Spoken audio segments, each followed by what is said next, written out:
Good morning, everyone. John Doyle from OptixEQ. I'm going to do a race of the day for both Churchill and Belmont and Aqueduct today to get you familiar with using both products, Plot and Notes, and the grid, actually, three products.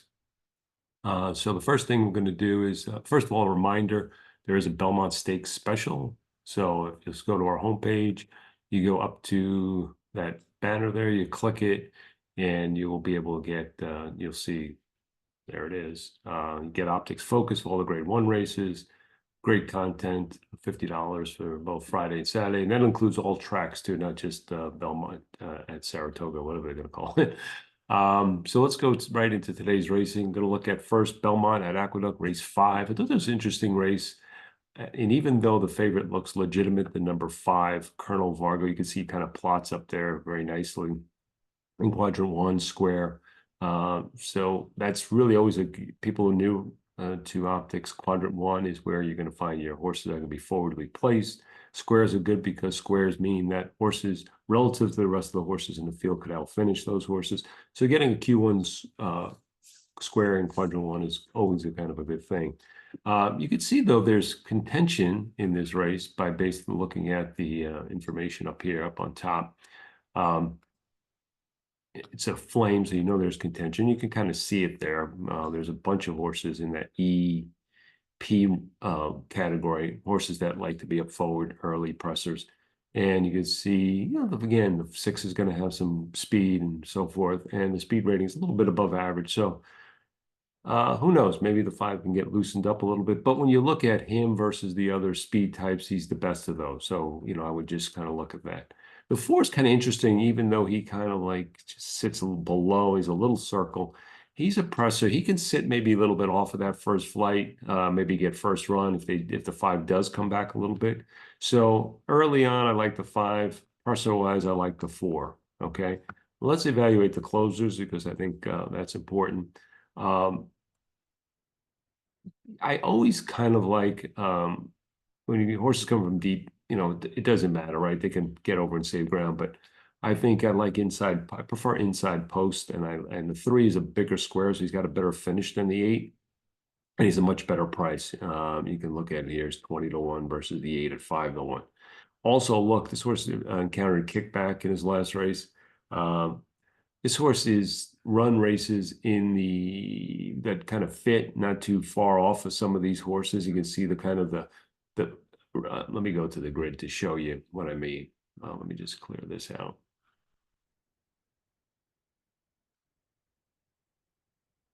Let's go to the grid. If you just kind of look at the last, I'm going to look at a filter here. Let's see, we have some filters, date filters, easy filters, we call them. I'm just going to look at the last 90 days. And you can see a lot of the speed figures are below the optics fig range. That means it's kind of soft field. Again, with the exception of Colonel Vargo, who's kind of run some big races, had trouble plus his last race. But just kind of comparing the 3 who had kickback his last race, he's capable of an 82, which just kind of puts him in range with these other horses. The 8 kind of figures were kind of declining a little bit. So that alone, again, gives me confidence that the 3 is, from a closer standpoint, looks, just if not good or just better than the 8. Why not? Again, he's kind of won races like this at Aqueduct before, off the pace. So this horse is a capable off the pace runner. So just again, evaluation, looks like the 5 is the best of the early pace. The 4 looks like he's a presser, may be able to sit a trip.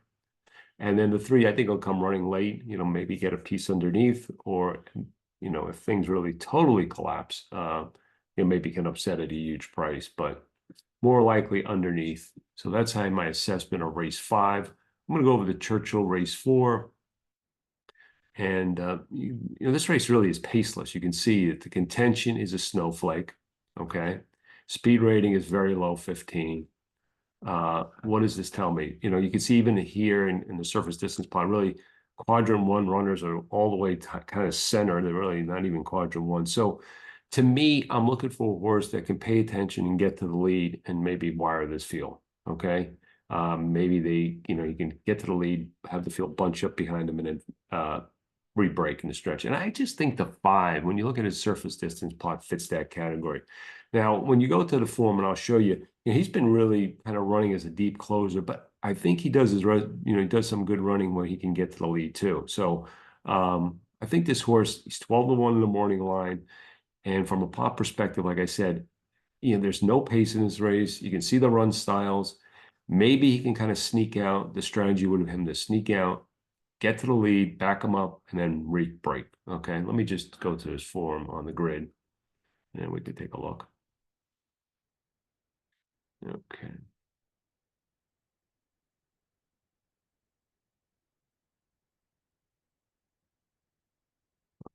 Okay, so here he is. And the other thing is he has a green keyword in his last race, which is helpful, right? So he had a better than looked effort at Keeneland at this level.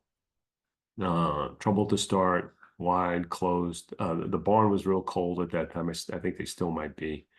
And Garcia was on the horse. You can see back here, he's got some form, kind of a similar kind of cycle way back last year where he ran at Keeneland in the spring, came back around a good second. And in that race, he took the lead and kind of faded. It was 7.5 furlongs, which is kind of like today's 8 furlong race, 1 turn. So that was a good effort.